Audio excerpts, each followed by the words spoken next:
Hello all, welcome back to our channel. So it's a Saturday morning. சாட்டர்டேலேருந்து video எடுக்க start பண்ணிட்டேன். காலையில் எழுந்திரிச்சு குளிச்சுட்டு கோலம் போட்டாச்சு. அதுக்கப்புறமா அந்த சாட்டர்டே என்ன நாள் அப்படின்னா, நம்ம விஜயகாந்த் சாருடைய நினைவு நாள், அதாவது 1ஆம் ஆண்டு நினைவு அஞ்சலி. எங்கள் சித்தப்பாவுக்கு வந்து விஜயகாந்த் சாரை ரொம்பவே பிடிக்கும். அதனால் வீட்டுக்கு வெளியே அவரோட படம் அதெல்லாம் வச்சு மாலெல்லாம் போட்டு சாமி கும்பிட்டாரு. அதுக்கப்புறம் எங்கள் சித்தப்பாவுடைய ஃப்ரெண்டு தான் வந்துட்டு ரமேஷனா. இவங்க வந்துட்டு கருப்புசாமி ஹோட்டல் வந்து வச்சுருக்காங்க. காளிங்கராயபாளையத்தில் நடத்திட்டு வந்துட்டுருக்காங்க.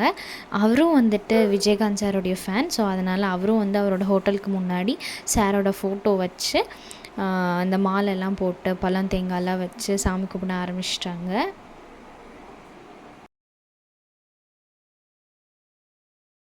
யாரெல்லாம் சாட்டர்டே நியூஸ் சேனல் பார்த்தீங்க அப்படின்னு தெரில. பட் நான், அப்பா, அம்மா எல்லாருமே பார்த்தோம். அதில் வந்து அந்த குரு பூஜை நடக்கிற இடத்துல வந்துட்டு விஜயகாந்த் சாரோடைய அந்த நினைவு இடம் இருக்கும் இல்லையா, ஸோ அங்கே வந்து நிறையா பேர் போயிருந்தாங்க. பார்க்கவே ரொம்ப எமோஷ்னலாக இருந்துச்சு. அதையும் தாண்டி இத்தனை மக்கள் வந்துட்டு அவருக்காக இருக்காங்க அப்படிங்கிறதும் தெரிஞ்சிச்சு. யார்னாலெல்லாம் வந்துட்டு அங்கே சென்னை போக முடியலையோ அவங்க எல்லாருமே சேர்ந்து ஃபுட் டொனேட் பண்ணலாம் இந்த நாளில் அப்படின்னு சொல்லிட்டு அரேஞ்ச் பண்ணியிருந்தாங்க. ஃபுட்டு தயிர் சாதமும் தக்காளி சாதமும் தான் பண்ணியிருந்தாங்க. அது ஒரு மார்னிங் 8 o'clock அந்த டைமிங்கில் வந்து எல்லாத்துக்கும் கொடுக்கணும் அப்படின்னு சொல்லிட்டு பிளான் பண்ணி வச்சுருந்தாங்க. ஸோ அதே மாதிரி அவங்களும் வந்து கொடுத்தாங்க. இன்னொரு விஷயம் என்னென்னா, இதில் அவங்கனால முடிஞ்ச சாப்பாடு வந்துட்டு அவங்க கொடுத்தாங்க. இனிமேலும் இது தொடரணும் அப்படின்னு சொல்லிட்டு எல்லாருமே வந்து நினச்சோம். இந்த அன்னதானம் கொடுத்தாங்க இல்லையா, இதுக்கு பின்னாடி ஒரு விஷயம் இருக்குது. என்ன அப்படின்னா, நம்ம விஜயகாந்த் சார் வந்துட்டு மக்கள் வந்து பசி பட்னியால் வாடக்கூடாது அப்படின்னு சொல்லியிருப்பார். அதை ஒரு மெயினான ஒரு எய்மாக வச்சுக்கிட்டு தான் இவங்க வந்து இந்த மாதிரி வந்து அவங்களால முடிஞ்ச ஒரு 500-1000 பேர்த்துக்கு வந்து இவங்க வந்து ஃபுட் வந்து ப்ரொவைட் பண்ணியிருந்தாங்க.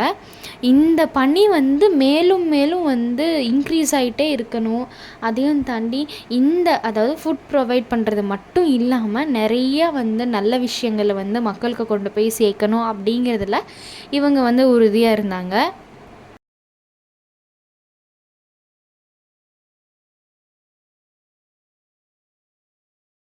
ஸோ அவங்க நினச்ச மாதிரியே எல்லாத்தையுமே சூப்பராக அந்த நாளில் வந்து நடத்தி முடித்தாங்க. எல்லாருமே அதுக்கு ஒத்துழைப்பு கொடுத்து வந்து விஜயகாந்த் சார் ஃபோட்டோ முன்னாடி நின்று ப்ரே பண்ணிட்டு போனாங்க.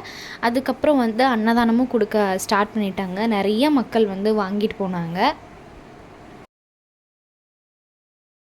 இந்த அன்னதானம் வந்துட்டு மார்னிங் டைமில் தான் கொடுத்தாங்க. இந்த மார்னிங் டைம் கொடுத்ததுனால காலையில் வேலைக்கு போகிறாங்க இல்லையா, அவங்களும் வந்து வாங்கி நல்லா வயிறார சாப்பிட்டுட்டு போனாங்க. ஸோ இந்த வீடியோ அப்படியே சண்டே கண்டினியூ ஆகுது. என்னடா எப்பயுமே வீடியோ வந்துட்டு ஸ்டார்டிங்கில் வந்து சமைக்கிறத பற்றி தானே இருக்கும், இது என்ன ஃபுட்டு வந்து சாப்பிட்றத பற்றி இருக்குன்னு நீங்கள் நினைக்கலாம். எஸ், அது வந்து மார்னிங் பிரேக்ஃபாஸ்ட்டு அம்மா சேமியா தான் செஞ்சுருந்தாங்க. ஸோ மதியத்துக்கு தான் நான் லன்ச் வந்து பண்ணியிருந்தேன். ஸோ ஆஸ் யூஷுவல் காலையில் எழுந்திரிச்சு சாப்பிட்டுட்டு பொறுமையாக அதுக்கப்புறம் மத்தியானம் லஞ்சுக்கு வந்து ரெடி பண்ண ஆரம்பிச்சிட்டேன். மத்தியானம் லஞ்சுக்கு ஒரு பிளானுமே இல்லை. அதுவும் இல்லாமல் கோவில் பூச்சாட்டி இருக்கிறதுனால வந்துட்டு நோ நான்வெஜ்ஜு, ஸோ ஒன்லி வெஜ்ஜா. அதனால் வந்துட்டு என்னென்னலாம் ஃப்ரிட்ஜில் காய்கறிலாம் இருக்கோ அதெல்லாம் கொஞ்சம் கொஞ்சம் எடுத்து வச்சாச்சு.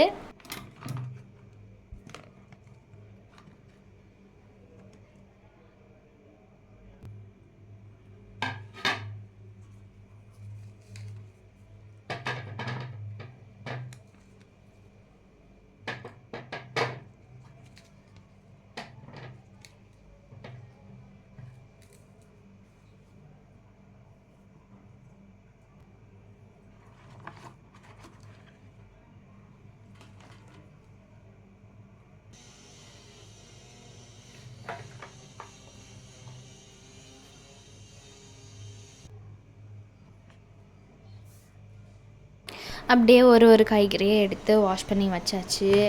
வாஷ் பண்ணி வச்சுருக்கும் போது தான் வந்து இந்த முட்டைக்கோஸ் வந்து ஃபஸ்ட்டு கட் பண்ண ஆரம்பிச்சிடலாம் அப்படின்னு சொல்லிட்டு நான் வந்து முட்டைக்கோஸ் வந்து கட் பண்ண ஆரம்பிச்சிட்டேன். ஃபஸ்ட்டு அந்த முட்டைக்கோஸ் வந்து கட் பண்ணுறதுக்கு முன்னாடி அது மேலே வந்து ஒரு 2 லேயரை வந்து ரிமூவ் பண்ணிடணும்.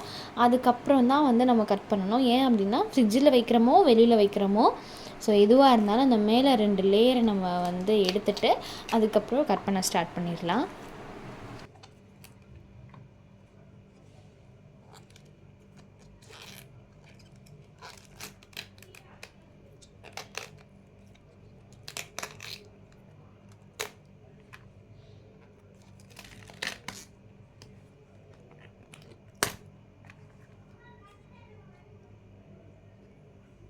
ஒரு 2 லேயர் எடுத்ததுக்கப்புறமா நானும் வந்துட்டு எப்படா அதை கட் பண்ணி பார்ப்போம் அப்படின்னு சொல்லிட்டு ரொம்ப ஆசைப்பட்டுட்டு இருந்தேன். ஏன்னா நானும் இப்போ தான் வந்து ஃபர்ஸ்ட் டைம் வந்து இந்த வயலட் கலர் முட்டைக்கோஸ் வந்து வாங்கி குக் பண்ணுறேன்.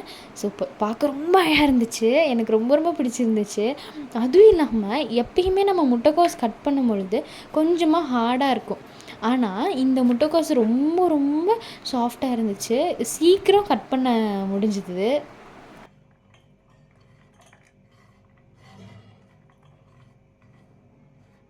அதுக்கப்புறம் ஹாஃப் முட்டைக்கோஸ் கட் பண்ணி ஒரு பாத்திரத்தில் எடுத்து வச்சுட்டு, அதுக்கப்புறம் மீதி உள்ள ஹாஃபையும் வந்து கட் பண்ணி அதையும் வந்து பாத்திரத்தில் எடுத்து வச்சுட்டேன்.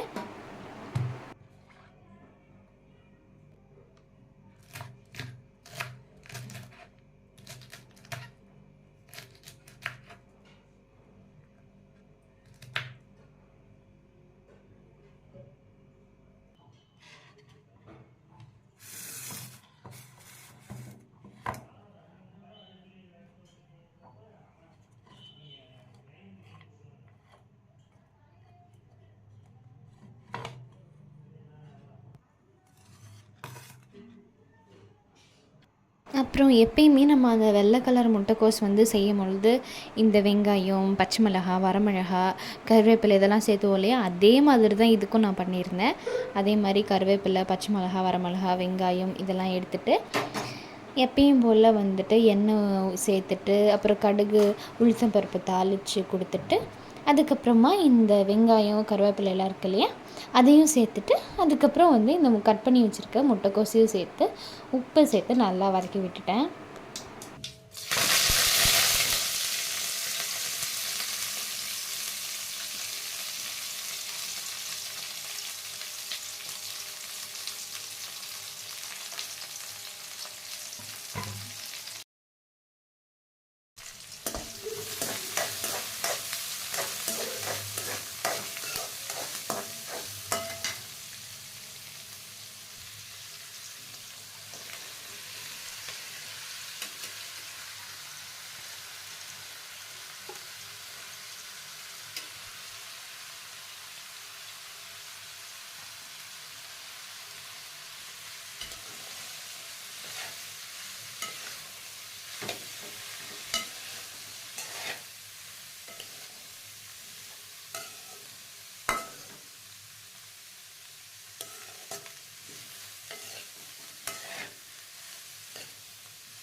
காய் நல்லா வேகணும் இல்லையா, அதுக்காக வந்து நான் கொஞ்சமாக தண்ணி தெளித்து விட்டுட்டு அதுக்கப்புறம் மூடி வச்சுட்டேன். ஆனால் எங்கள் அம்மாலாம் வந்து என்ன பண்ணுவாங்க அப்படின்னா, தண்ணி ஊற்றி தான் வந்து அதை நல்லா வேக வைப்பாங்க.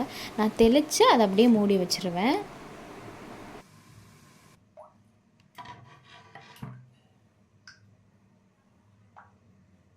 அதுக்கப்புறமா அது மட்டும் செஞ்சால் பத்தாது இல்லையா, அதுக்கப்புறம் வீட்டில் வந்து ஒரு கேப்சிகம் இருந்துச்சு, அதாவது கொடை பச்சை மிளகா. ஸோ அதை வச்சு கிரேவி பண்ணிடலாம் அப்படின்னு சொல்லிட்டு தான் நான் வந்து செய்ய ஸ்டார்ட் பண்ணேன். இது என்னோடய ரெசிபி இல்லை, கம்ப்ளீட்லி அம்மாவோட ரெசிபி தான். அம்மா வந்து நான் சின்ன பொண்ணாக இருக்கும் போது எனக்கு செஞ்சு கொடுப்பாங்க. அதுக்கப்புறம் இப்போ நான் வந்து அவங்கக்கிட்ட கேட்டு செய்ய ஆரம்பிச்சிட்டேன். ஸோ அந்த ஒரு பச்சை மிளகாய், அதாவது கொட்டை பச்சை மிளகாய் எடுத்துகிட்டு குட்டி குட்டியாக நறுக்கி வச்சுக்கணும். அதுக்கப்புறம் வெங்காயம், வரமிளகா, பச்சை மிளகாலாம் சேர்த்து தேவையில்ல, கருவேப்பிலை இது மட்டும் நம்ம சேர்த்துக்கிட்டால் போதும். சரி, ஓகே. அதுக்கப்புறம் அடுத்தது செய்யலாம் அப்படின்னு சொல்லிட்டு முட்டைக்கோஸ் வந்து ரெடி ஆகிடுச்சான்னு சொல்லி பார்த்துருந்தேன். ஆனால் நான் வந்து ரொம்ப ரொம்ப கம்மியாக தான் தண்ணி தெளித்தேன். அது பத்தாது, வேகிறதுக்கு லேட் ஆகும் அப்படின்னு சொல்லி நினச்சேன். ஆனால் இது வந்து இந்த முட்டைக்கோஸ்லேருந்து நிறைய தண்ணி விட்டுருந்துச்சு. உங்களுக்கே பார்த்தா தெரியும், நிறைய தண்ணி விட்டுருந்துச்சு. சரி, ஓகே, இது ட்ரை ஆனதுக்கப்புறம் தான் எல்லாம் பண்ண முடியும் அப்படின்னு சொல்லிட்டு நான் அதை விட்டுட்டேன். ஸோ அதை அந்த அடுப்புக்கு மாற்றி வச்சுட்டு இங்கே வந்து நான் கேப்சிகம் வந்து ரெடி பண்ண ஆரம்பிச்சிட்டேன். ஸோ ஃபஸ்ட்டு ஒரு கடாய் எடுத்து அதில் வந்து எண்ணெய் விட்டுட்டு, அதுக்கப்புறம் வந்து சோம்பு, அதாவது பெருஞ்சீரகம் இருக்குது இல்லையா, அது வந்து ஒரு டேபிள் ஸ்பூன் வந்து சேர்த்துட்டு அது நல்லா பொரிஞ்சதுக்கப்புறமா நறுக்கி வச்சுருக்க பூண்டு அதையும் வந்து சேர்த்துடணும். அதுக்கப்புறம் வெங்காயம், கருவேப்பிலை இதெல்லாம் சேர்த்து அந்த வெங்காயமும் கருவேப்பிலை பூண்டு இதெல்லாம் நல்லா வதங்கி வந்ததுக்கப்புறமா நம்ம வந்து தக்காளி வந்து சேர்த்துக்கணும்.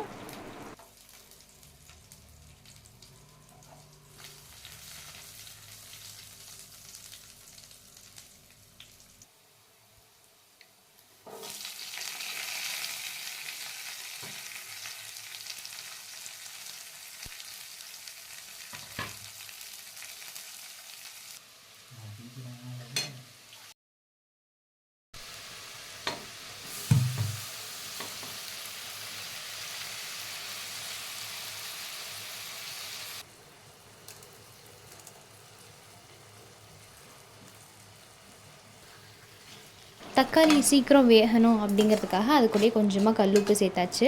அது சீக்கிரம் வதங்கிடும். ஸோ அதனால் வந்து அந்த கல்லுப்பை வந்து நம்ம சேர்த்துறோம். சேர்த்ததுக்கப்புறம் அது நல்லா வதங்கிடுச்சு. இப்போ வந்து மசாலாலாம் போடணும். வேறு ஒன்றுமே இல்லை. கொஞ்சமாக மஞ்சத்தூள், ஒரு 2 டேபிள் ஸ்பூன் வந்து சாம்பார் தூள், அவ்வளோதான். இதை போட்டு நல்லா அந்த பச்சை வாடை போகிற வரைக்கும் நல்லா வதக்கினதுக்கப்புறமா நம்ம கட் பண்ணி வச்சுருக்க அந்த குடமிளகாய் இருக்குது இல்லையா, கேப்சிகம், அதை வந்து இதிலே சேர்த்து நல்லா வதக்கி விட்டுறணும்.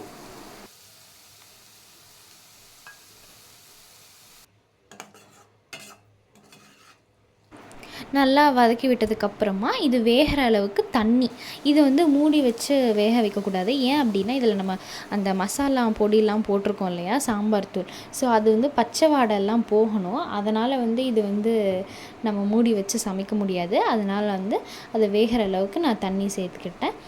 அதுக்கப்புறம் வந்து சாப்பாடும் வந்து ஒரு சைடில் நான் வச்சுட்டேன். ஒரு 10 மினிட்ஸ்லேயே வந்து அது சூப்பராக நல்லா குக் ஆகிடுச்சு. ஸோ கடைசியாக வந்து ஒரு கை கொத்தமல்லி எல்லாம் சேர்த்து இறக்கிடலாம்.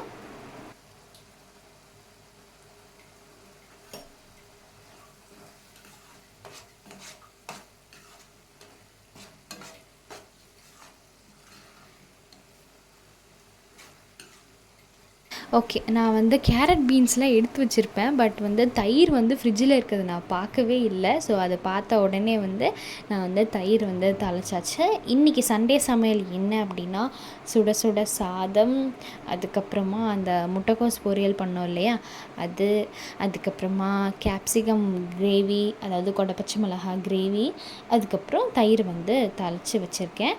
இப்போ வந்து அப்பாவுக்கு தான் வந்து சாப்பாடு போட்டுட்ருக்கேன். ஸோ அவர் எப்படி வந்து ரிவ்யூ கொடுக்குறாரு அப்படின்ட்டு. அவர் இது பார்த்த உடனே, என்னடா இது இந்த கலரில் இருக்குது, ஃபுட் கலருக்கு இது யூஸ் பண்ணியிருக்கியா அப்படின்னு சொல்லி கேட்டார். பட் அவருக்கு தெரியல. அதுக்கப்புறம் அவர் சாப்பிடும் போது தான் சொன்னேன், இது வந்து வயலட் கலர் முட்டைக்கோஸு, மார்க்கெட் போயிருந்தப்போ நானும் அம்மாவும் வாங்கிட்டு வந்தோம் அப்படின்னு சொல்லிட்டு சொல்லியிருந்தேன்.